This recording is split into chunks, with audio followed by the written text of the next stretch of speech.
Earlier this week, I kicked off a coaster trip to get my 100th credit.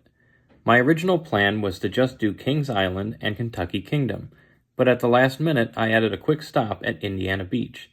Unfortunately, I didn't get any new credits during my first visit to the park since 2021. I arrived minutes after a severe thunderstorm had hit the park, and was greeted by a sign at the entrance stating that Cyclone and Triple Loop, both of the credits that I needed, were not operating that day. I was bummed, but couldn't help but have a great evening anyway. The rides began reopening, and I enjoyed repeatedly walking on their 4 other coasters, as well as finally checking out Dr. Frankenstein's Haunted Castle, which is more than worth the $4 upcharge, if you love haunted houses and spooky vibes. What I've included in this video barely scratches the surface of what awaits. You should be as repeatedly caught off guard as I was when you experience it firsthand. I doubt it will be another 5 years until I return to Indiana Beach, and in the meantime, enjoy watching the park come to life again after a storm.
You make you feel like one of the family.